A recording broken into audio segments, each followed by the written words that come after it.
Hi everyone, and welcome to Two-Player Quest, where I help you on your quest to find the best two-player board games for you. In today's video, I have Chronicles of Crime by Lucky Duck Games. In Chronicles of Crime, you step into the shoes of a police officer, and it is up to you to solve the crimes. You talk to witnesses, interrogate suspects, investigate the crime scene, and you do this all on your phone. But how does it play, and is it the kind of game for you? Well, let's explore. Chronicles of Crime is a game for 1 to 4 players that plays in about 60 to 90 minutes per scenario. It's at a 2.06 on Board Game Geek for complexity, so it's definitely an easy game, and it is a no-luck game. It's all strategy. This is what your table could look like at the start of a game. At the bottom here you have Scotland Yard, which is your home, as it's shown here. We have the 4 specialization cards that are always available to you, so you can ask the specialists for help. Now, these don't necessarily have to go in one of the location slots, I just have put them there for now. Then we have the character cards, the clue cards, and the evidence cards. Now, in the app, you'll need to select the right game, and I'm going to quickly start the tutorial version, where it will walk you through how to play the game. For example, the game will tell you to search for the chief officer, character number 33, and put him in Scotland Yard. So, number 33 goes into Scotland Yard. And the game tells you to talk to him by scanning his code. So you take the card and your phone and then touch to scan the code. And then it will tell you what the scenario is. Someone has been found dead, and we need to find out whether it was natural.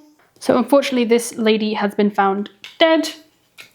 We can ask the chief for more information by scanning his card again while we are in Scotland Yard, and the game will tell you more information on how it works.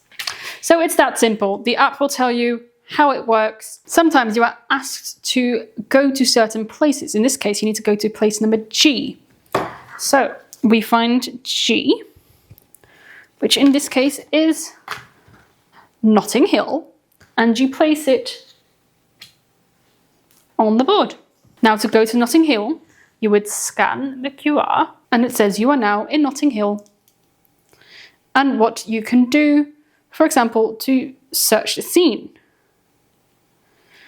Now, this can be done certain ways, so you can use VR goggles if you got them with the game, or you can use without. This will be a bit of a spoiler alert, but you can basically search around the crime scene, see what you can find, and then link that to the clues you have here. So you have food, animals, papers, things that you found that you think could do with investigating. So in this case, for example, there was food, there was a cake, so you would place it there, see if you could look at that. There were some animals, there were some cats, so maybe we could have a look at them. Let's have a look what else was there. And you can also use it as it walks around, but you have a limited amount of time as it stops.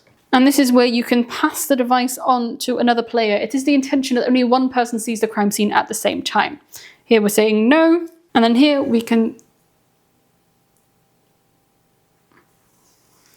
see that the cats were also dead. So maybe we should call the doctor. So now you place animals on the clue board, and this is how the game will go. If you find the killer, the motive, and sometimes also the weapon that are used to commit the crime, then you will win the game. You must do this in time, as there sometimes is a time limit. Otherwise, you lose. Teaching Chronicles of Crime to new players is extremely easy. It will probably take you about 5 minutes. The app comes with a tutorial that you can quickly play to get the hang of how the app works, and the instructions are extremely thin. I think it's about 6 to 8 pages, something like that. It is definitely very easy. You can definitely get started very quickly. If you want to work together to solve mysteries with a simple gameplay concept, then this could be good for you.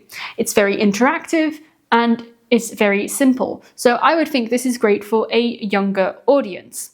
Now the box says 12 plus.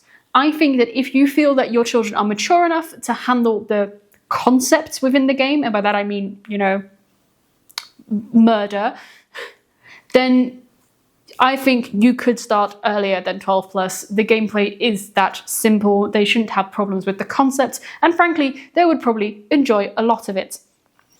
It is easy. You do need pen and paper because you will be writing stuff down, and you will be spending quite a bit of time scanning QR codes, so keep that in mind. We didn't really like the game. I bought it secondhand at the game fair for 15 euros because I wanted to give it a try. I'd heard really good things about it.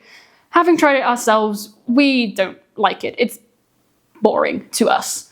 You spend a lot of time scanning QR codes, not that much time actually doing stuff, and the game only comes with 5 scenarios. The rest of the scenarios you need to either buy as expansions, buy as a different game, or there are some fan-made scenarios, but you have to sort of find good ones, you have to find them in your language.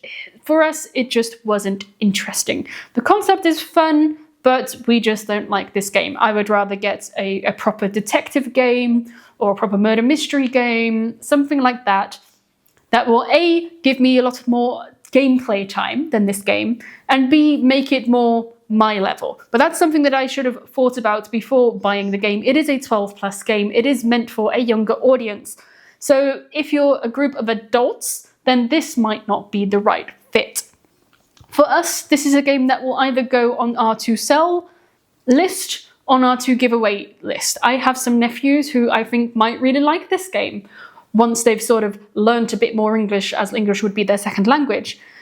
Once they sort of understand how certain things work, because the game is in English, then I think they would quite enjoy it. But for us, it just wasn't the right fit.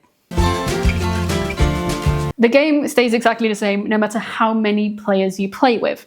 Now, if you play with 2 players, for example, everybody can see the crime scene without too much time being spent at the crime scene. If you do it with 4, that means that's twice as long that you are spending at the crime scene, and thus the time in the game goes on. So technically, with 4, you have the advantage of possibly seeing more because everybody has a different perspective, but you also have the chance of you taking too long because everybody wants to see it. It is a fine line, and you'll have to find what works for you. And that brings us to the end of the video. Thank you so much for watching our review of Chronicles of Crime. If you want to see another one of my reviews, you can click up here. If you have any comments, feedback, or suggestions, feel free to put them down below, and I look forward to seeing you next time on 2 Player Quest.